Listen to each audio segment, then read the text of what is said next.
October 19th, a Monday, and this is episode number 555. Brought to you by my fantastic CBD Lion sponsor, CBDLion.com. The best CBD products in the world. I'm talking about the cleanest CBD you can get. None of that truck stop shit. Real deal CBD. And I'm going to get you a fantastic discount right now. Use the code DEAN at checkout, cbdlion.com. Use the code DEAN, D-E-A-N. Get 20% off. CBD Lion is the best. I've been using it for the last year nonstop. I use the topical lotions on my sore old neck. I use the tinctures when I need a little beauty sleep. And I even rock the bath bombs. Yes, I admit it. Once in a while, I take a bath. CBDLion.com has so many CBD products. They even got pet tinctures and treats for your dog. You got that loony dog that's all the time for no reason. Give him a little CBD and watch him just chill. CBDLion.com. Use the code DEAN. Also, you know how I love high-end eyewear. If you've been listening to this podcast, you know I love the good sunglasses and eyewear. I go to Optical Connection. Optical Connection is your friend and is going to give you a great discount when you use the code DEAN. All the high-end great brands right in Los Angeles, California, Studio City to be exact. You do not need to be living here. They will ship anywhere. Call them 818-763-1875. Tell them you want the Dean deal, 10% off. Use the code DEAN, optical-connection.com. Also follow them on Instagram. Tell them I sent you. They have all the killer eyewear brand. I love these guys. Okay. I have been sitting here for about maybe 2 hours trying to figure out what to say on this intro. I'm not gonna lie. I've been kind of in a fog for the last 4 days and a little shaky, and it's unreal what happened a few nights ago. And I'm talking about interviewing Angus Young and Brian Johnson on this podcast. Their first time ever doing a podcast. And for me to describe what that means to me is absolutely impossible. Especially if you're a new listener here because of ACDC today. You'll be like, get on with the show. But it's tough to do. It's tough to not talk about it and really let you know what this band means to me. I was choked up a little bit today trying to figure out what happened. It's really weird. I started it 9 years ago, this podcast, and I sat down and I wrote on a list the top 10 guests. And right at the top, it was ACDC. And I called the podcast Let There Be Talk. I love this band. I first saw them in 1978 on the Power Age tour as a kid. I looked up on the stage and I was like, oh, that is what life is about right there. 100% full throttle going for it. And from that day, I believe it was like my 6th grade summer going into 7th grade. From that day on, my life was never the same. Look, I went to see Ted Nugent that day, okay? I went to see Ted Nugent, but I was turned on to something that was so real and authentic and radical that I've been living my life the entire time trying to be at that standard of being real, being authentic, Everything about this band, the work ethic, the clothing, everything about it is my life. And not in a lunatic way, but in an artistic way of like, that is it right there. It does not get any better than that right there. And 35 years ago, I got to meet these guys. And my head popped off just to meet these unbelievable. They're like superheroes back then. You know, there was no Instagram and none of that. It was just like you didn't see these people ever unless you went to a show. And then to meet them, and then 35 years later, to interview them on a podcast I started on my couch, it's just unreal. And it shows you what kind of people these guys are. They are, and they always have been, like the Ramones, the people's band. And it's mind-boggling to me how amazing these guys are. They're just unbelievable. 200 million records sold. Did you hear that? 200 million records sold.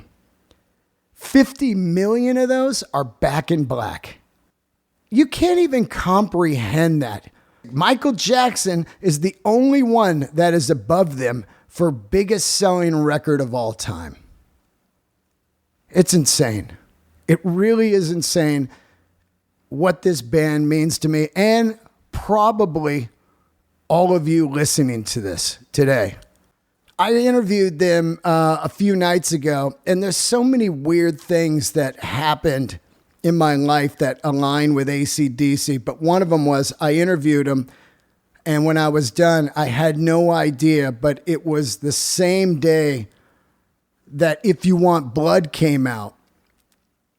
And that was the first AC/DC record I ever bought. So it's just crazy to me. I had no idea. I finished the interview, and then I see in a time feed on Instagram, 42 years ago, If You Want Blood came out. And I'm like, are you kidding me? It's just crazy. Real quick backstory, and then I'll get to the interview. I get an email from Sony Records.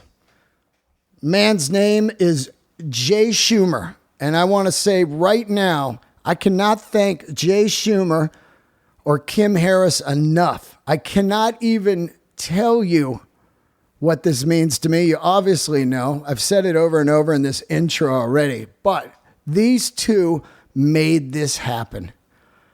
And God, I love you guys. Anyway, I get an email back on March 3rd, 2020 from Jay. It says, we have something you might be interested in. Can we meet at Sony Records in Culver City? I said, okay. No idea what it is. I drive to Culver City, park my car. I go upstairs. They bring me into a big glass room, just like you would think a record company executive meeting room would look like. Big screens. They hand me a Topo Chico. That is not an advertisement. That is the drink I like. So obviously they've done some research. They sit down and say, do you want to hear the new AC/DC record? And my mind was blown. I was like, what? I sign an NDA saying I will not tell anybody about this. They play the complete record for me. I lose my mind. They tell me the title of it, Power Up. I lose my mind again. And then say, we want to get them on your podcast. And from then on, I don't even really remember the rest of the meeting. It is just crazy. But I do remember all the way back then, the songs. I couldn't get them out of my head. The first track, Realize, is just unreal. I was like, this is great, man. This is like, I couldn't believe Brian Johnson just crushing it on this, his vocals, just crushing it. Angus, classic, perfect Angus. Phil Rudd back in the seat. They're giving me all the info in the office. I'm like, wait, Phil's back in? You know, yeah, there was some photos floating around, but nobody knew anything. Oh, Brendan O'Brien did the record. Oh, these are some tracks that were wrote when Malcolm was still alive and, you know, during the Black Ice era, everything. I'm taking everything in. I'm like, wow. So what do you want to do? And they're like, we want to get him on the podcast. And I'm like, let's do it. And so we're getting ready to do it. And then a little thing called COVID fucking comes into the picture. And that's it. Next 7 months, I'm walking around. I cannot say anything. I cannot say a word. And I'm losing my mind. I'm seeing all kinds of rumors constantly on the internet. I'm hearing people talk about there might be a record. There's maybe just a couple new songs, all this stuff. And inside, I'm like, I heard the album. I heard the album, but I can't say shit. You know how hard that was? Anyway, here it goes. I hope you guys enjoy it. I'm going to give you my favorite songs on the record. That way, when it comes out on November 13th, you can see what your favorites are. Maybe hit me on Instagram, Dean Del Rey, and tell me what your favorites are. Mine are Witch's Spell, Demon Fire, Realize, and System Down. Those are the tracks that really, really stand out to me. And then, of course, the crazy, hooky, kick-ass single, Shot in the Dark, which rumors are there's a video floating around on that. But you didn't hear that from me. Subscribe to my YouTube channel, Dean Del Rey. My Instagram, once again, is Dean Del Rey. And patreon.com/Dean Del Rey for all your bonus episodes. Thank you, everybody that was involved with this, especially RF Rodriguez at Content Crafted for shooting the video on this. There's a full video interview of this on YouTube. Thank you, everybody. I'm going to go lay down for a while. Here they are, Brian Johnson and Angus Young of ACDC. Candles lit. How are you guys? Thanks for joining me. This is a pretty monumental day for me. I 9 years ago started a podcast. I wrote on the list of dream guests, and you guys were at the top. And here we are 9 years later. Good to be here, Dean. Good to be here, my son. It's funny because I'm a huge AC/DC fan. I could see the headline, AC/DC does massive fans podcast. First podcast you guys have ever done, right? I think it is. Yeah. Could be, yes. This is. I've never seen a podcast. So you about a podcast. I think it was in that movie. What was it? The night of the. What was the night of the? You know, the one where they all become pea pods or something. What was that? The night of the visitors from Mars with two dicks or something like that. Another one you mean? Either come with a pea pods. Yeah. And I screamed. Yeah. I got something to show you guys. A couple things. Angus, can you see me? You got a screen there? You've got a great logo behind you. It looks fantastic. Okay. Here's something cool I want to show you guys. I want to show you two things just to let you know where I'm coming from.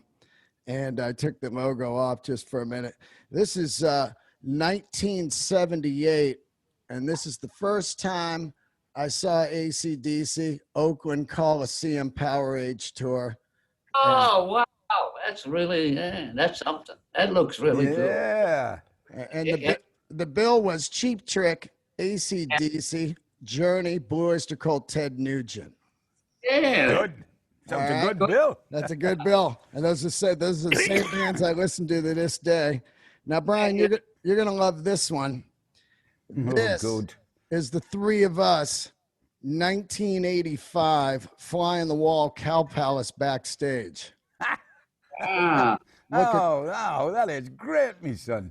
Look at that. Now, that is Brian with the Heineken, and he's wearing a Statue of Liberty shirt, giving the middle finger. Yeah. And Angus looks super happy to take the photo. I'm brilliant on photos. I got to tell you something about that day. It was what I would say exact to skydiving. They said, "Hey, the guys will take a quick photo with you. Hurry up!" And I went in there, and it was like skydiving. I had skydived before, and it was just a burst of adrenaline. Zzz, and I don't even remember. You guys were like, "All right, mate, have a good one." And I was like, "What happened?" And I got home and I had the photo. I call the podcast "Let There Be Talk," but I think in the honor of Brian being here, it's going to be "For Those About to Talk" today. There we go. Oh, thank you. It's an honor to have you guys on here. I want to dig in a little bit on, of course, a long career that you've had, and it's been incredible, the whole ride. I want to talk a little bit about when you guys first got together, the audition back, Brian, when you joined the band. I was wondering I read recently that you were going and you did a vacuum commercial, picked up a little money, and then went to do the audition. You know, people keep remembering that bastard. Yes.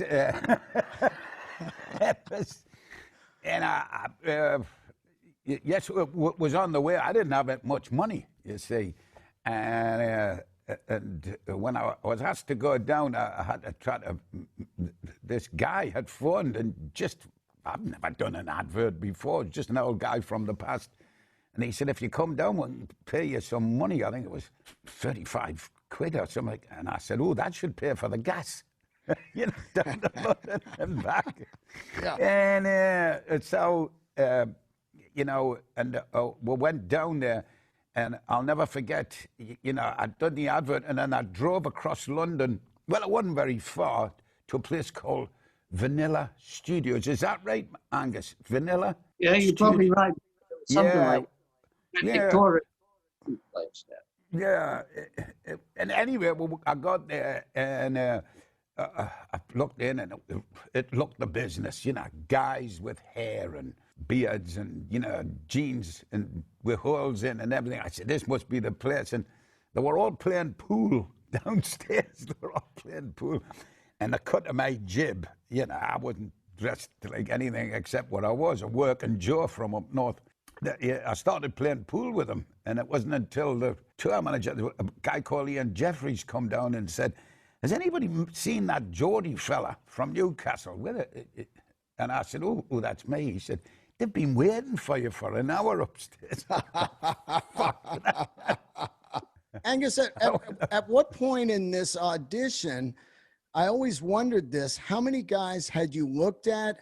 And obviously you made the incredible, perfect choice, but were there other guys that came in? Was it a long audition process? Did that guy from Crocus ever come in? People that were, you know, out there doing this? No, we never got that guy. No, there were just various people. A lot of people, you know, somebody might recommend somebody. And so there was, you know, basically at the time it was just Malcolm and myself, really. You know, we were there with our guitars, and me and him had been writing songs and stuff. And, you know, so it was just me and Malcolm strumming away there with guitars. And, you know, if they'd say, oh, we get somebody to come in and try, you know, and then we would get, you know, we would just, you know, play away with the two guitars, you know, and see how it would go. And so there was quite a few different people, you know, but I guess it was a case of, you know, who stood out, you know, and the funny thing is when he walked through the door, Brian stood out just the way he walked.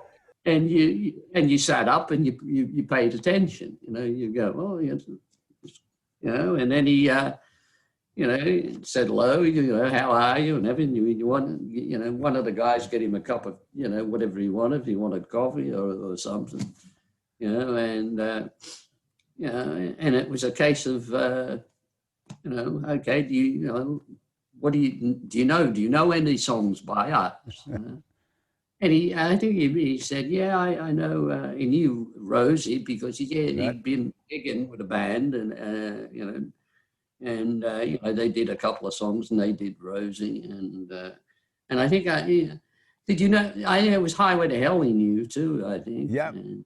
Yeah. And then a few other ones, and I think you know, and Mal, I think, said, you want to try something to be, you know, that you're comfortable with or something. Brian said, oh, I'll try, what about Nutbush City Limits, yeah?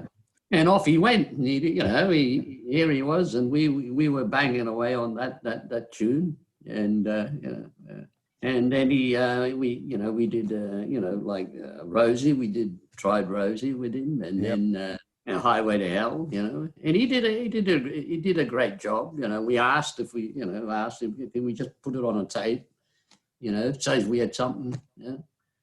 And you know, he said that, you know, and he talked a little bit, you know, and I think he had a beer or two with Mal. Yeah, yeah, we did. He was going back up north, you know. Yep. And Mal said, well, if you know, mind, if we get you down again at some point, you know, and see. I think it was about a week later or so, you know, Brian came down again, and we got him there. And I think the lads, we got the rest of the guys, you know, and, you know, a couple of run-throughs, you know, and then it was again, you know, me and Mal sat there, and, you know, I think we tried, you know, we were jamming on one of our, a couple of ideas that we were going to put down an album. And again, you know, in tapes to see how it was. And, you know, and we just said, you know, just scatter away, just do whatever comes in your head if you think. And so, you know, we were asking, you know, and asking if he had a contract and everything. And did he, you know, and he was given info, what he knew at the time. And then, you know, and he was back, and Mal said, well, we'll definitely let you know as soon as we, you know, what we're going to do. We'll get in contact with him. Anyhow, after he left, me and Mal were playing away, and we had the idea, Mal's idea, doing the Back in Black song. And I had suggested to Mal, you know, at the time, I said, I had a piece, it was an older piece that me and him had worked on. And I said, what about if we took that piece, and we'd not used it before, and we try and hook that into that song, you know, for a good singing thing. And I'll give you a singing line for help with Mal. And he said, well, let's hear what you got, right? So we put that little chord idea together, and it was working. Mal seemed happy. And then he said, right, do your little singing, what you hear. And I was doing the, you know, well, the Back in Black, you know, and then after it, and as soon as it's kind of went, and then going up the scale, yeah, I said, you know, Mal, I said, Brian, you know, I said, he could hit those notes. Yeah, I said, you know, he could really hit those notes. And he looked at me and he went, I said, because that's, you know, you could hear it in his registers and what we had done. And I said, and he's got that edge on his voice. And then he went, hey, you know. And I said, and Mutt Lang had also heard what we had. And Mutt also knew another producer guy who had said about Brian's voice, you know. And he said, oh, yeah, Brian's got that breathing thing down pat. He's got it very natural. You know? And Mutt liked that, you know, we'd sing it, you know, in vocalist. And what we thought of, and it was like Brian had ticked, you know, in your head, had ticked all those kind of boxes. And Malcolm went, yeah. And he said, leave it with me. And he got a hold of Brian. And he said, yeah, you know, hey, you know, well, how would you like to come and join us then, you know, talk to Brian. Wow. So that's really exactly how it come to be, you know. Yeah, that's great, because I haven't obviously heard that side of the story, and it's fascinating. It's fascinating because I remember the phone call, Angus, from Malcolm, and it was my dad's birthday up in Newcastle, you know, and I had bought my dad a bottle of whiskey for his birthday present, and I went home to my mum and dad's, and there wasn't anybody there. Yeah, and I went, oh, flipping heck. It was about 2 in the afternoon or something, 2:30, and I went, oh, well, I said, I'll just leave it here. And then the phone rang, because Malcolm had my mum's and dad's number, and that was the phone call. And I said to him, I remember saying, hang on, are you sure this is not a hoax? He says, no. I said, well, could you ring us back in 10 minutes just to make sure that I'm not dreaming this, you know? And he did, God bless him. And he phoned, now, he says, you fancy coming to the Bahamas? We're making a record and all of this. And I said, oh, yeah, yes. He said, I'll get you people to get in touch with you. Okay, he said, I'm off to watch the Grand National on the telly, which is a horse race, you know? And I put the phone down and I looked and I was going, there's nobody here. So I opened my father's birthday present, and I had a glass of whiskey to celebrate. There wasn't anybody there to tell. It was strange, you know. I got a question for you, Brian. When you go in to work on this stuff, of course your style's a little different in Geordie. How did you try a few different styles while you guys were working on the stuff in Bahamas? Were you stepping up to the mic going, how's this kind of character? Is this voice? Because it is a little more radical and more violent than, say, a Geordie record. Well, I think that was down to Mutt Langer and Marlon Ang recognizing that I could do a bit more than I thought I could do. You know, I was always constrained by the songs I'd sung before. You know, it was just what you did. And it was, I could get up there, but maybe it sounded a little too sweet, maybe.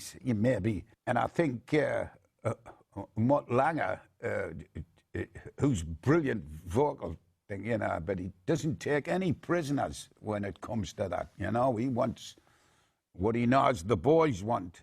And so he'd ask us, he'd say, could you get up there full voice? And I'd go, well, geez, I'll give it a try. It's awful high, isn't it? And he'd say, just try it.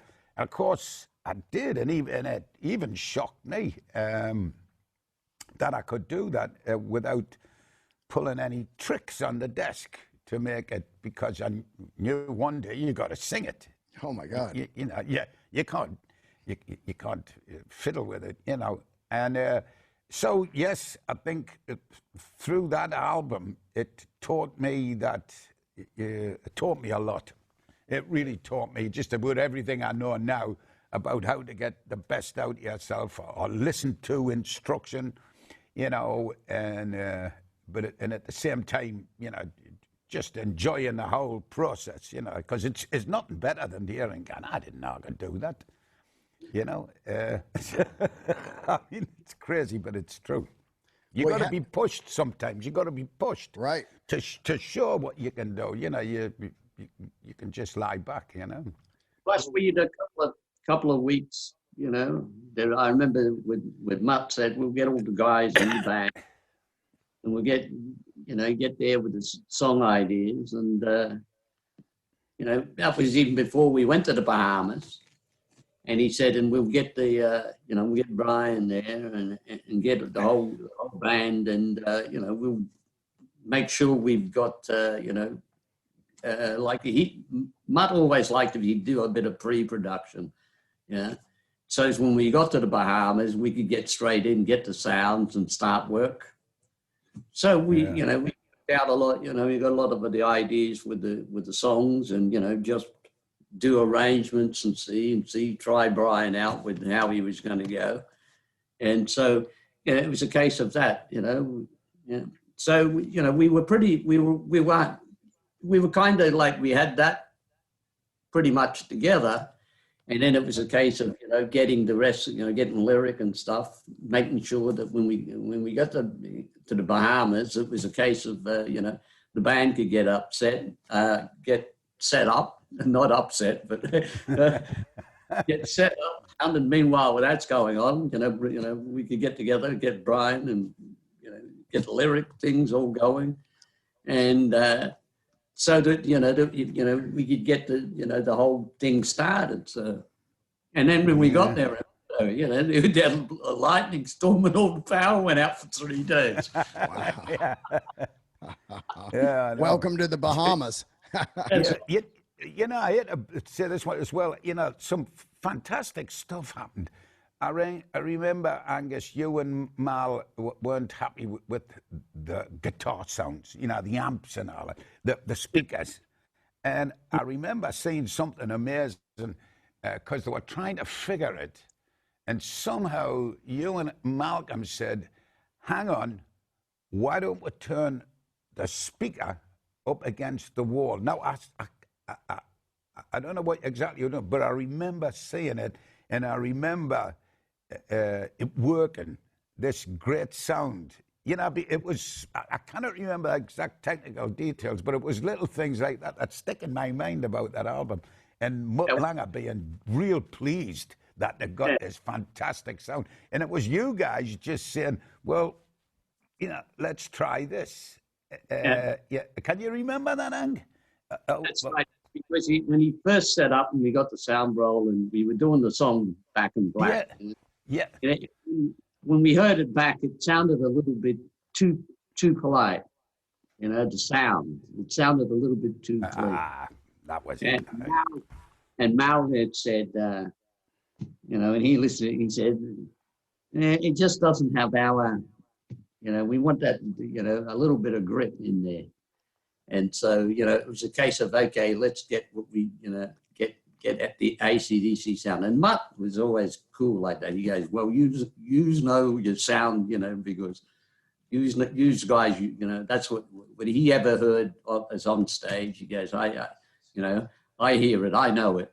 He goes, and Mutt was always good, so Mal said, maybe if we try they blocked off one of his, like the stacks, and he did the same with mine. He put them in a different spot. And then he got us in, with the guitars, make sure that, it was getting the sound that we knew.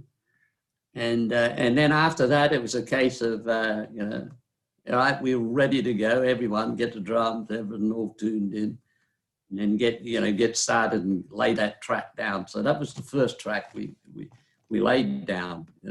Wow, Back in Black, the first song. Yeah. Unreal. It was the track that set the pace for the album. Yeah. And once we knew that, because we knew that was it, even before we went, when Mal got that idea, it was one of those things that you hear it and you go. And I said to Mal, that's first track that we get, because that set the pace. Anything that we did after those songs, like Shoot the Thrill and all of that, had to stand up to that track for me and him. Any song we put together, that was what was the thing. And that's as we went along. And then that did set the pattern of that whole album. It set the pace. Yeah. When you guys were in the studio and you're working on Back in Black, is it a lyrical collaboration? Are all you guys writing the lyrics, or how is that working, Brian? Well, at the time, it was, Malcolm and Angus always had title and basic idea about what the song should be about, and, and how it should go and all of that. And so, Malcolm, I think it was Malcolm, used to come down with a cassette in the afternoon to me and just kind of, hey, John, listen, this one's called Shook Me All Night Long, just, see what you can come up with, and basically, and if we went up there, the boys would say, well, we can change this, that's a bit soft. Keep it hard and all of that. And it worked great. I remember once, I was about the fifth song in, and I think it was Hell's Bells. I'm not sure. But I remember, you know, because it had been a frenzy of writing and all that. It was real work, you know.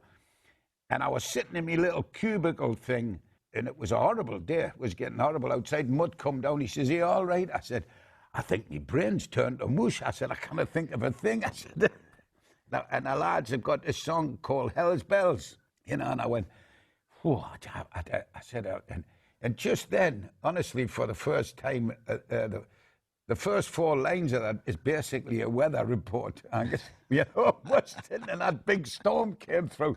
And I was looking, I'm going, Hell's Bells. And Mutt came down and he said, "Oh, it's all right, just relax, it'll come." And he said, and anyway, you know, he said, you know, listen to that. And it was this, you know, like only the Bahamas can have. It was big black clouds coming in.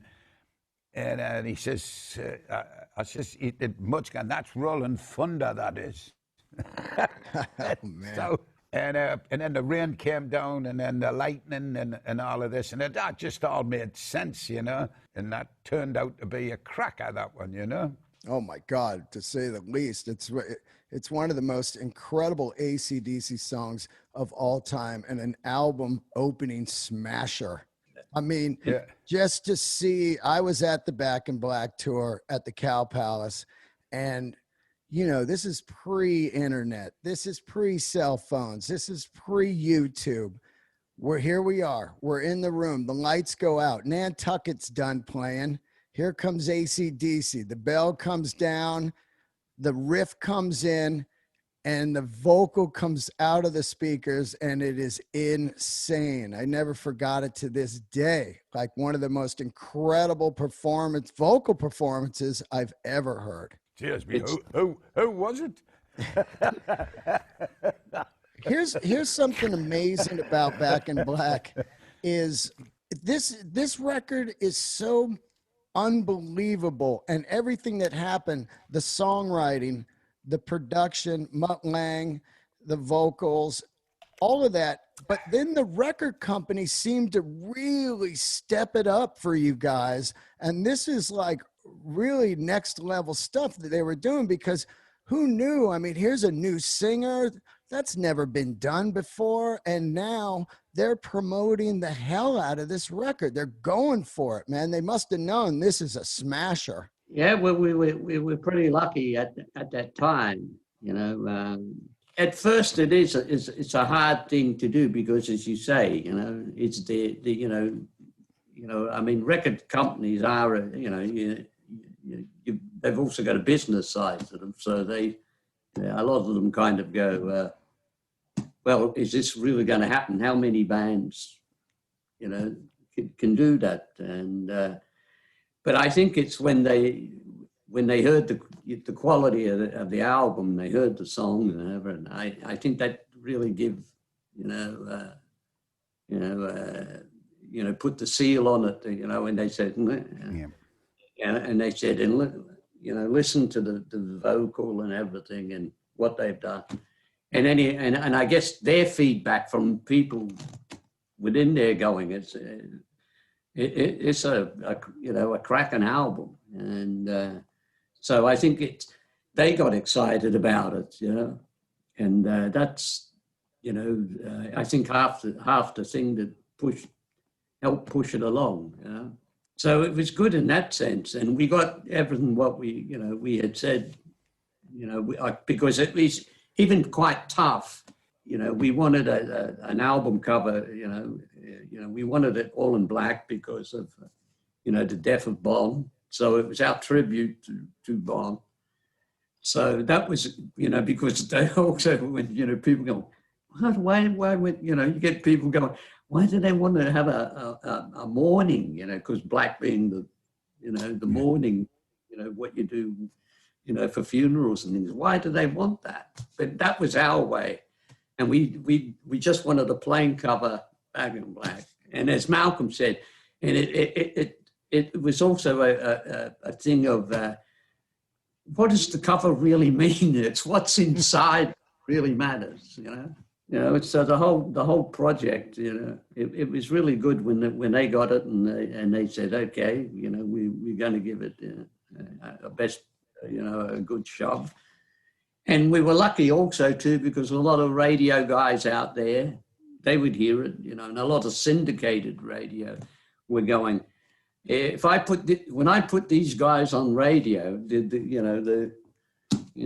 all the phones light up. That's how much, a lot of people were, plugged into that album.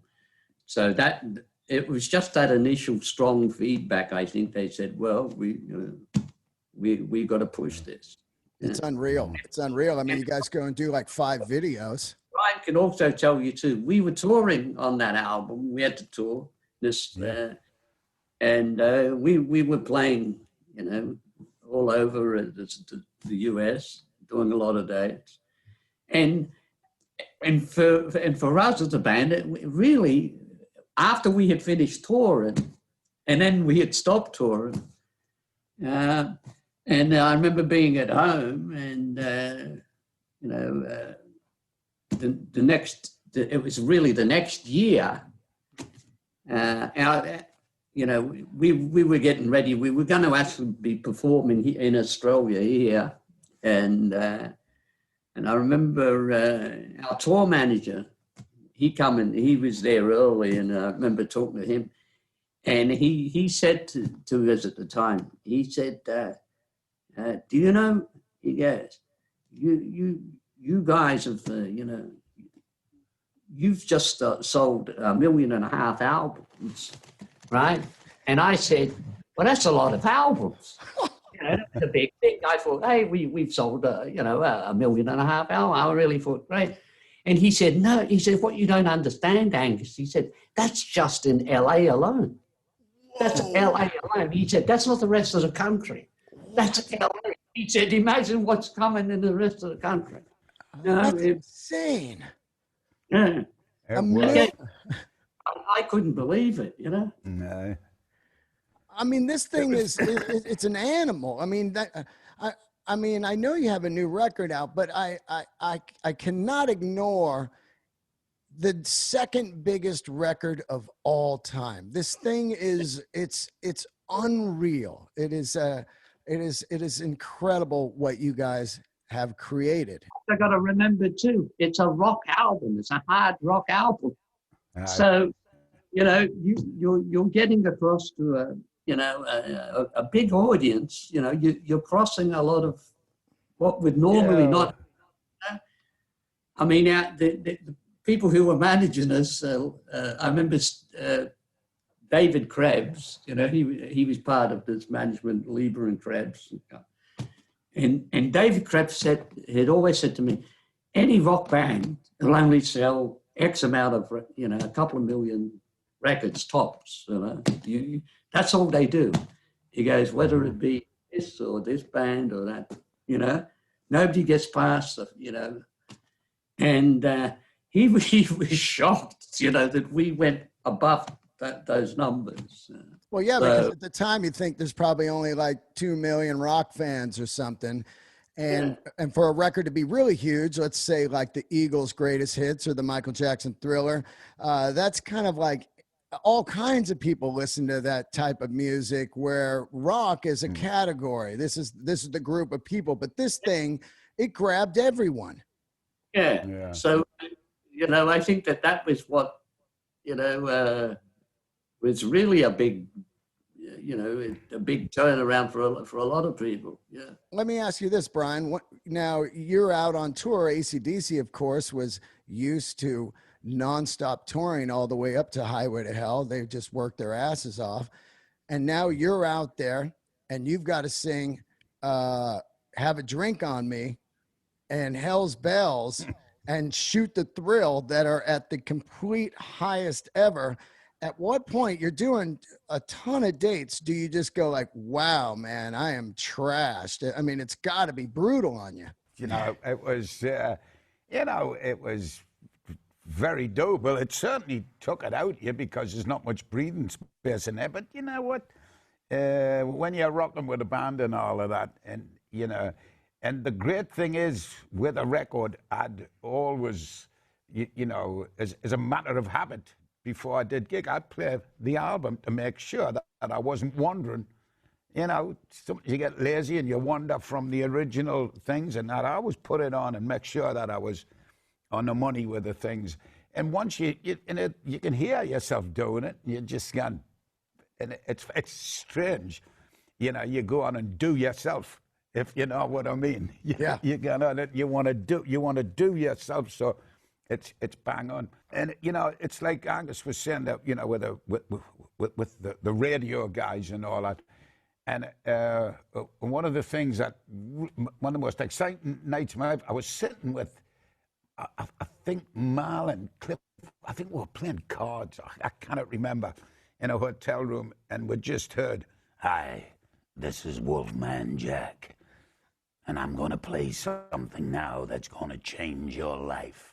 ACDC, Back in Black, coming from Wolfman Jack." I'll never forget it. And it came on, and we went, fuck. And it was those kind of people that just put this mystery and fucking sparkly shit on this on this record. And it was, but you got to remember, I think it was the record itself that was the magic, not all the shit that went on around it. It was this missile of a record that came out and just, it's just inexplicable, really, apart from the great songs. I mean, that's easy to figure that one out. But why those particular 10 songs at that particular time? Yeah, that's the big, And the sequence. I can't figure it out.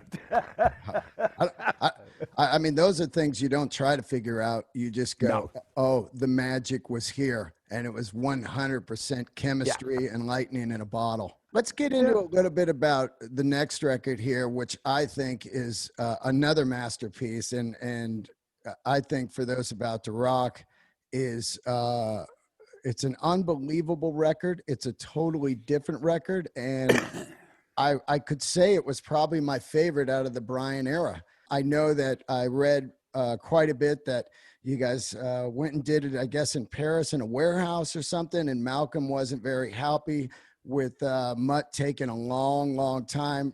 Mutt had started to change his production style of really going long. Am I correct? It was a case of, we had started originally, we were in Paris, in France, and there was a studio there that we had gone there, but then it was a big studio, well-known studio. But when we got there, there was a lot of things. Mutt really was searching. He wanted to, especially a drum sound. He really wanted this, a unit, something that brought life to the drums naturally, that gave a good ambience. So we were there in one studio, and we tried, and it wasn't really coming the sound that he wanted. He tried various setups, different setups, and he tried different approaches. And then he said, and he was finding out, where did other people try their setup with drums and that? And somebody said, somebody, they actually went out even into the reception area and took those people out and put drums and whatnot. And he thought,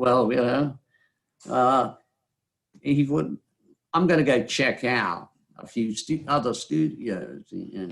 And so he went round various other ones, and he would try different setups with the drums.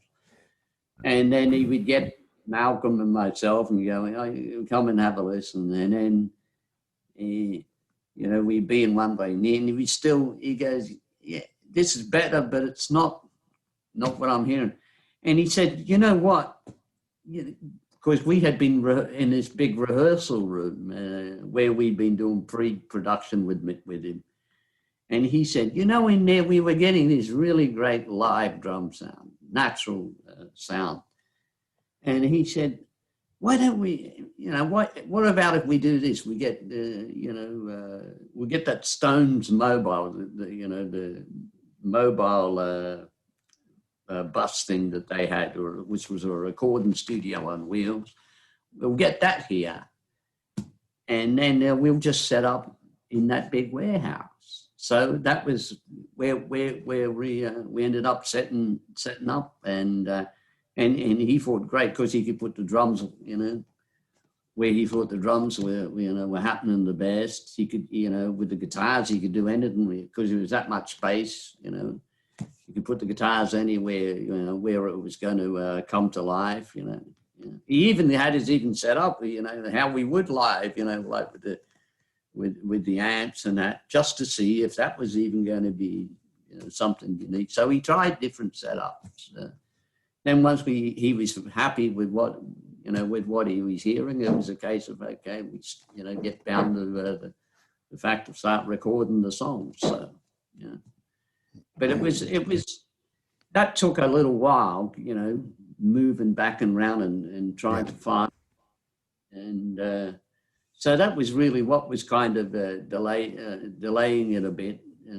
And probably because it's it not being a fully recording as you would normally know, you could be taking a lot longer trying to get certain things the way sound and as how it should. So it would take a lot longer in that part. So that was becoming a little bit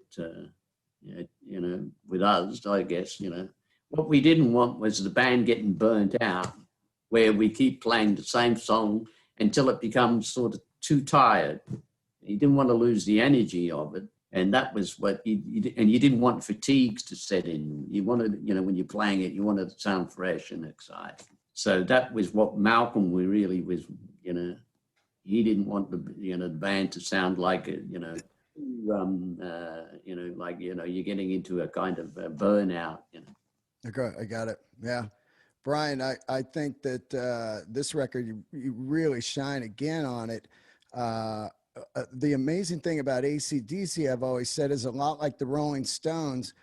You have so many songs that have never been played live. And it's crazy to think about.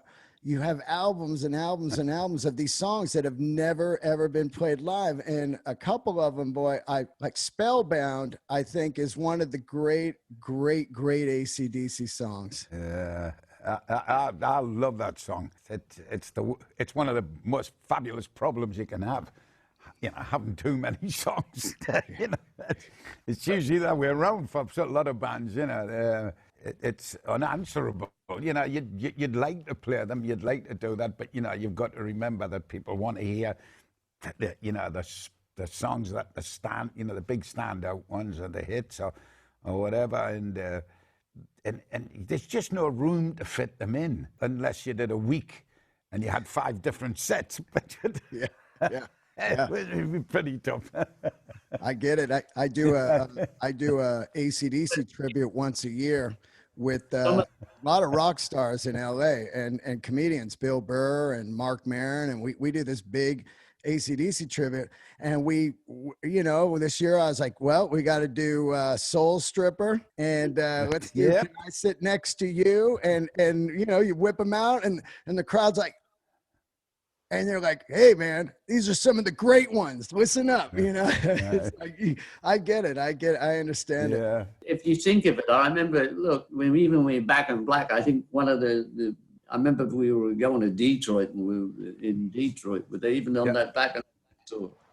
Oh, no, sorry. When we were coming to do, when we were touring for Those About the Rock, I remember the opening night, we were on stage playing for nearly 3 3/4 hours. Look, Brian's up there on vocal. That is a heavy strain for anyone going what he was doing. And we going for all the hard ones, Yeah. We come off stage. We think, we've only been on 3.5 minutes. People are going, you've been on 3 hours 45 minutes tonight. When you put together the set list, was there any songs that you wouldn't touch, Brian or Angus, that you didn't want to do? That was like a Bond era? Like, I noticed that Livewire went away, of course. That was always a great opener. Brian will tell you, every song we ever done, Back in Black included, for those about the rock and there, we went through in rehearsals, we did all those tracks. We were prepared for any of those tracks to come up and play. We would have to go on and go, we know we have to play this one. We know we have to play that one. We know we have to play this one. We know we have to play those tracks. And you were saying before, like Stones, you know. Well, if I went to see the Stones, I've got a wish list. And I go, I want to hear the Stones do Honky Tonk Woman. I want to hear them do Jumpin' Jack Flash. I want to hear Street Fighting Man. I want them to play all my favorites. You see what I mean? And that's what happens with us. We have all those tracks, and we don't. We go out there and we go. We know these are big songs that we got to play, and then on that we got to go. Okay, maybe we can color it up a bit and bring in something a little bit different. This is where it ends up. How long can we sustain it on stage? We never wanted to get on and go. These guys are getting up there and we're not peaking. For us, as a band, that was always our thing. We wanted to go on it this strands and we wanted to go like that. That's it. I know that Phil is back, and you had Simon Wright, you had Chris Slade. It's funny because Phil is the secret weapon of ACDC. When he gets when he gets behind that kit, it's on. You can talk to the greatest drummers on the planet. I've interviewed most of them on this show, and all of them will be like, oh yeah, Phil Rudd. You think he's doing nothing, and then you go to play an AC/DC tune at a jam or something, and they go, I don't know what I'm doing. And these are giant top pro guys. Phil is he has a unique gift. It's a natural thing that he put it this way. When I first time ever Phil got behind the drums and played, I said to Mal, when that guy starts driving, when he starts driving and you're doing a guitar solo, man, I've got to play harder. I have to lift my game. I have to really build into it. I go, because I ain't going to be heard once he starts cracking that. Yeah, he's got a unique drive. Yeah, he just seems to have a natural thing. He says he looks at my little legs going, and he goes, "I know what you're going to do." He is unreal. He is the secret sauce. Yeah, he's great. Yeah, he said to me, Young, Dean. Once he said, John, he said, you got to watch out for them dental drummers. And I said, what's a dental drummer? He said, the kind, they see a hole, they'll fill it. Because his whole thing is just keeping the beat my arse. I don't know what it is. He hits the beat. You think he's going to fall off the stool before it just hits it right where it's supposed to swing, or roll, whatever you want to call it. And it's just natural. And it gets you every time, he's great. And we love him. He's fit, he's healthy. When I've known him, going way back from the early years and all the way through, and I mean it is that it's just that he's so natural. Let's talk a little bit about, of course, you guys you've been doing this all your life, and I've had a lot of guys on. I had Paul Stanley on and recently, and he was talking about 2 hip replacements and stuff like that. I watched you, Angus, my entire life since 1978. Jumping from 3 stacks of Marshalls, landing on your knees, full tilt, head bobbing the entire time. I mean, doing the circle on it. What is your body like right now at your age? Have you had any surgeries or anything? None whatsoever. I mean, I've been on stage. I might do the odd bruise and ankle, do the damage to my. I used to lose a lot of my nails on my feet. They used to go first, because I don't know the wear and tear. I was guaranteed every tour. I would, at least three or four times during the tour, I would, lose a toenail or two, So that was always expected. But I've been pretty lucky. I've even gone through stages when in my early years, because some of them, like you had to use what the stage was in the building. And sometimes, some buildings used to give you they had an A stage and a B stage, Woo-wee. You would get it. They go, I could always tell when we got the B stage because, I could guarantee my feet were going to go through them.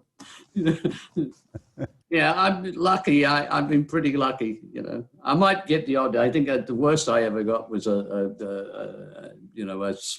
thing with my finger one time. I had a splint. That lasted. I got on stage. I did. That lasted all of a second. That came off in the first thing, and I still had to play with the fractured finger. So I got through that. How about you, Brian? How are you doing? Well, I've been lucky. I've never spent a night in hospital in my life. Touch wood, and it's apart from. The obvious was when my ears went and all that, but that's invisible, so thank God for that. But other than that, honestly, I've been as lucky as Angus in a way, we should have been hurt, me and Angus, many times, with wandering cameramen and booms and, and big black holes in front of you and stuff like that. But we were always very lucky. I know you don't want to get really into the hearing thing and stuff like that, but I'm so happy that you're back singing in this band, and it gives me goosebumps. I'll tell you guys a funny story. I heard the record back in March. I was called down to Sony. They said, yeah, who do you know then? Nobody had heard the record. And they said, we want to get ACDC on the podcast. We know you're a Monster fan, and we know you've been doing this 9 years, and it's your dream guest. We want to do this. Come down. So I signed an NDA, a secret clause. It's just me in a room, no one in there, a bottle of water. They turned it on, and I was losing my mind. And then for the next 7 months, I had to walk around like I didn't know anything. Listening to everybody. Join the club. I know. Right? Join the club. Oh. That's awful. They give me non-disclosure all the time. Here you go. Yeah. Oh, dear me. Yeah, we've been walking around for months thinking, so, man, what's happening, man? I hear there's photographs on the thing, man. And come on, you can tell me. I don't know what you're talking about. Oh, come on, man. I don't know what you're talking about. Honest, mate, it's just, and then later they're going to put, you lying bastard, you fucking. Well, what was funny was like about a month ago, I was like, well, COVID, maybe it's not coming out now. Maybe I'll just, fuck it. I'll just go on and do a whole episode about how I heard this. And I said, I better wait a little while. I don't want to blow this. And a week later, they called me and said, all right, it's on. And so don't talk about it. It's going to happen. And I was like, oh, my God. And I was just losing my mind. But funny to listen to it. I felt like a kid when I went and bought Back in Black. I remember I rode the bus for an hour, went to Tower Records, got that Back in Black and got home. This was the same. I drove across LA in traffic, parked, went upstairs, sat down, and they go, are you ready? And I go, oh, absolutely. And they go, do you just want to hear a couple songs? They go, what, are you out of your mind?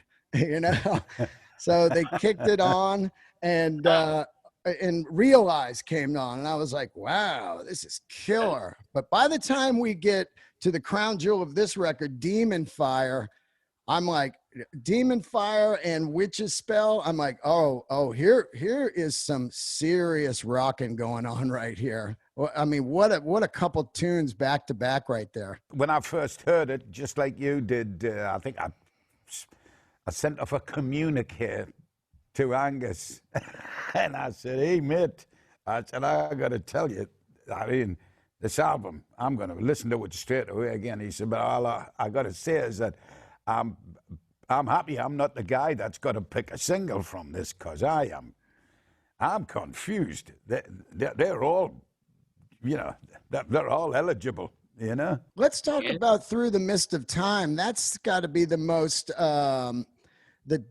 different song AC/DC has ever done. Did Brendan have a hand in this? Because it does kind of have it's almost kind of an Americana Springsteen kind of vibe. This is totally different for AC/DC. Yeah, well, somebody also commented, it's like a Stax or something, you know, like from that. The ideas, you know, the song ideas were like with Mal and myself, and it was just at the time, you know, when you're doing something, you know, we would play a track and then you would do something, and when you would play back a few tracks in a row, and you would go, something stands out, and when you got a few ideas and you run them past, and that one jumped out at you. So for some reason, it jumps out, and you go, it's a little bit different, but it's still, you know, and as Malcolm always said, you know, by the time we finish with it, it is AC/DC. So that's how we, you know, it always was the way we work. You would listen to them, but the ones that jumped out, you go, there's a bit of magic there. That's got AC/DC written all over it. So a lot of the ideas and a lot of these songs, they came from when we were going to do the album Black Eyes. Malcolm and me had a lot of years where the two of us had just been in, you know, a little studio, just working away all the time, just writing songs. And in that period, with so much stuff, when we went to do Black Eyes, it was a case of, you know, you got a few boxes of your ideas. And it was a case of, we only got even the box one, and we were just pulling out the first CDs and stuff that we had of tracks, yeah, and we were putting them on. And it was a case of we, you know, when we were sitting down with Brendan, and Brendan's going, I like that, and that was just the first CD. I like that, and we never, you know. By the time you got that, you got like 20 ideas, you know, that he's already got, and then we go, you know. Even when we were doing it, I think we were putting down tracks for Black Eyes, you know, and it's like it comes to some point, you know, Brendan goes, well, you know, you're more than covered. You got enough for a great album here. And I was even saying to Mal, hey, you know, we're rolling here. Should we just continue and do some more? And, you know, and Mal said, no, we'll get them later. Don't worry. We'll get it, you know, nothing, because he's always said, nothing goes to waste with us, you know. You know, if we got a good idea, we're going to use it. Yeah? So basically, that's really what I had when I, you know, I had to go through all of this material, and you know, and for me,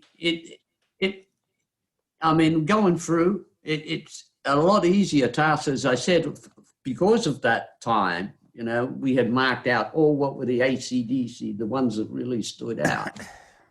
So, you know, and I've still got a lot of those ideas, you know. So I'm still not done with all what I have. Yeah.